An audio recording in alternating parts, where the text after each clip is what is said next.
Hi, this is Tiffany Coral with EDL 856 Module 12, my case study on a new role for the parents organization. Section 1 is on the case summary. So to begin, we have the principal, who I am playing the role of. We are unknown of the amount of experience that I am to have. We have a newly formed parent group. They discontinued their affiliation with the National PTA last spring, and now they've organized a new group with new wishes and wants for their organization.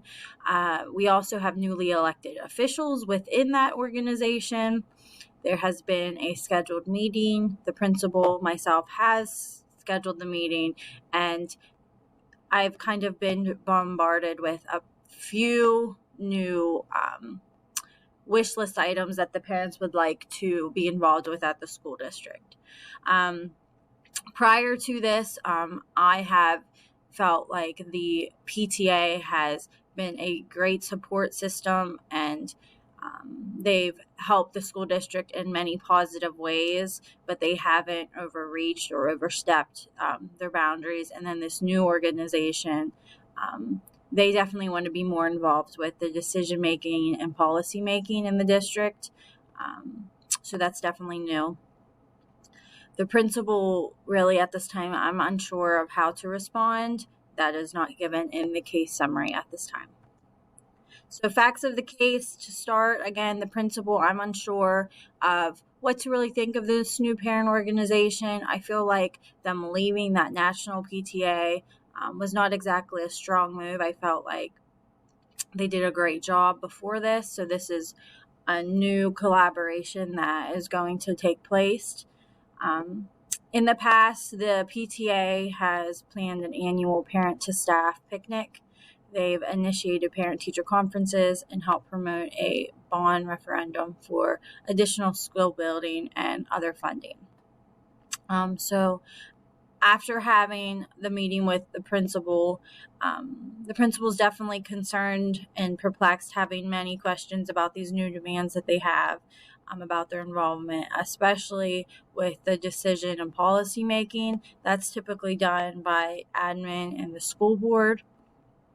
They also want to change back to school night, so they want to change it from one night to an entire week that the teachers are available, and they want them to each create a series of presentations to focus on a specific subject or two. So all of that is new and just brought to the principal's attention. Other demands, they want to change the week of parent-teacher conferences to the American Education Week. The committees that they established, they did that without any admin's consent, or they did it all on their own, and they came to the meeting and saying about these committees that they created. They want to meet regularly and observe in the classroom and collect data. This is something that the administrator does, like a formal classroom observation. So this is all new. So as the principal, he has many concerns. He is really not sure about why they created these committees without his knowledge, and he's worried about, or in my case, she's worried about the accountability for anything that's done wrong, because it's going to come back on her. Lastly, so the principal does recognize that she can't leave this unsaid. So she's going to schedule to meet with the parent organization and address concerns that she has, and hopefully can come up with some kind of agreement and collaboration that established and works for both parties. So far, all the events have taken either in the principal's office or within the school building. Section 2 is reporting. So at this point, no one has intentionally been harmed by the events that have taken place, but without proper communication, the relationship between the principal and parent group can be harmed, as well as the students. So there's been no harassment or discrimination up to this point, although the principal was left out of the previous committee meeting. There's no breach of contract, but if some of the wish list items or demands of the parent organization the teacher's contract would be in breach because they're adding things that are not part of the teacher contract. And the actions, they don't contravene an existing law, although you need to be very careful of FERPA when you are allowing people into the classroom. You need to make sure all of the students have the appropriate paperwork. You need to make sure all of the PTA members have all of the appropriate clearances. And you also need to take into consideration the teacher's needs and at their discretion, with the approval of admin when letting someone into the classroom that's outside the district. Section 3 is to synthesize. The principal and the newly formed parent organization have met about their involvement in the school with questions and concerns from both parties that need to be consolidated. Section 4, so synthesizing the facts. So the people that are involved, we have the principal. We don't know how much experience she has.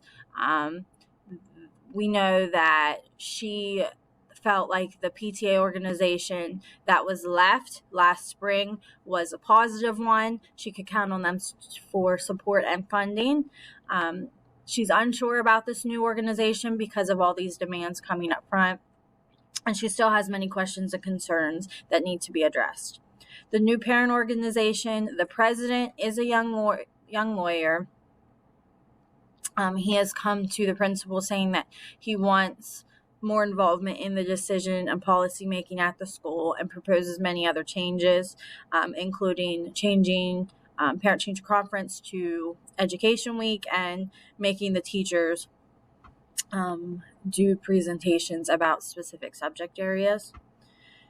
Other members of the new committee we don't know much about, but they were voted into different committees at this time. So far, the places that these actions have taken place at are within the school building, so in the principal's office, and then other locations within the school building. So the type of school district we are really not familiar with. We don't know the school demographics. I would say it's most likely a public school. And we also know that in the past, the school district has had a positive experience with PTA, and hopefully that will not change based on this new parent organization.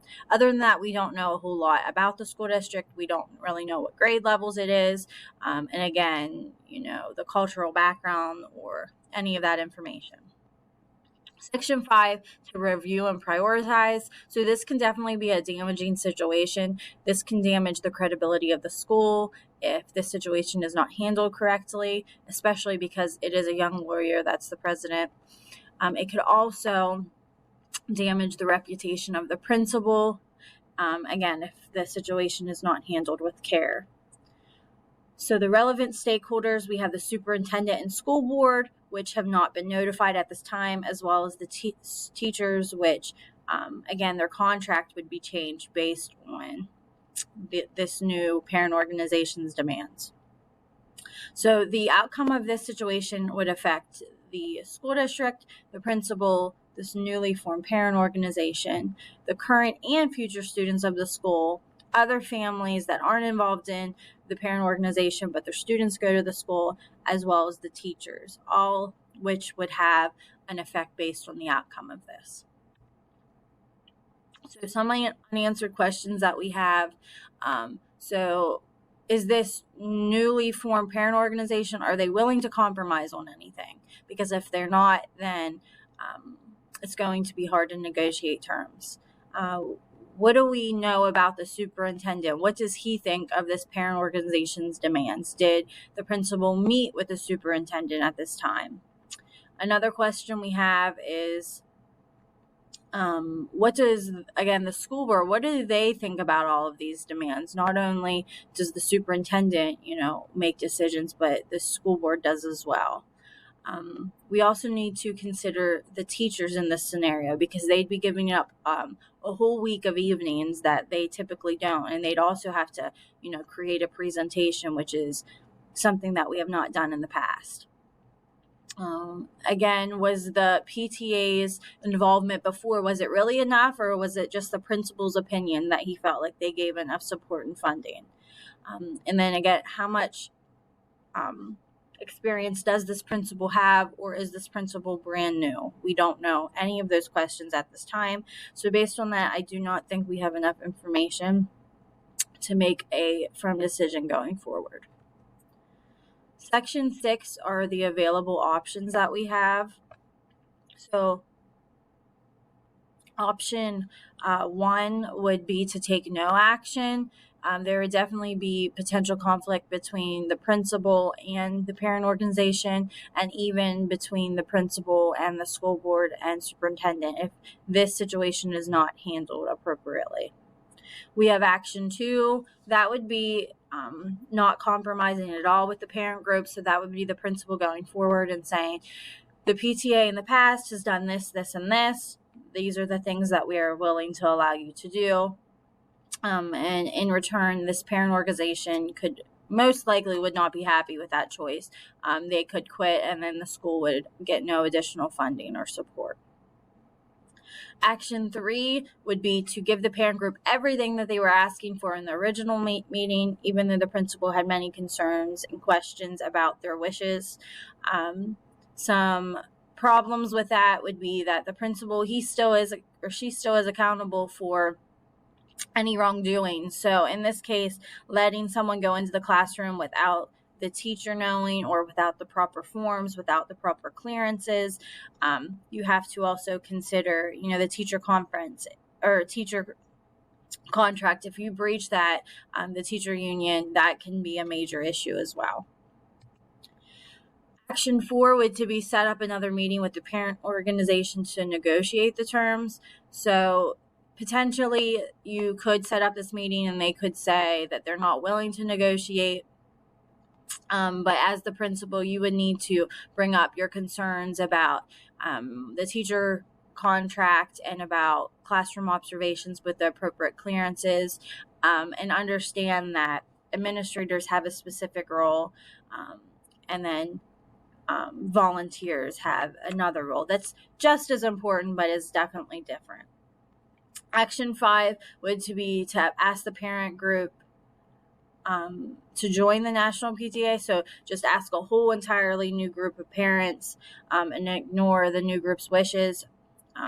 Again, this would definitely bring up some conflict if a new PTA organization was affiliated with the national organization. You could definitely have conflict between the two, and you could have students be pulled from the school based on that, and obviously that would eliminate some of your state and federal funding. Action 6 would be to first discuss what went on with the superintendent and school board and make a list of what their thoughts and opinions are, then set up a new meeting with the parent organization to negotiate terms. So you could still have potential conflict if they don't accept the new terms, if they're not willing to negotiate at all, but you still need to bring up those key points that are an issue that you are seeing with their demands in the first meeting that you had. Section 7 is to evaluate the options. So option 1 was to take no action at all. At the moment, this would be the easiest for the principal to just ignore what's going on, but it would have definitely negative effects. It would negatively affect the reputation of the school, their credibility, and the principal in the future could face disciplinary action from the superintendent and the school board. Option 2 was to not compromise at all. So this would meet the needs of the principal by forcing no change whatsoever. But again, the parent organization, they could decide to leave and not help the school. So you would lose funding and support in that manner. Option 3 is giving in to the parent organization, so giving them everything that they wanted, but this is not part of the principal's agenda at all. And there could definitely be problems between the principal and teachers because you're asking the teachers to do more things than they have done in the past. Option 4 is setting up a meeting with the parent organization, discussing their needs, your concerns, and addressing any questions either party has. This does not necessarily mean that there's a guaranteed agreement on either party, and there could still be conflict between the teachers and the PTA, or the teachers and the principal. Section 7 is to continue evaluating the options. So we have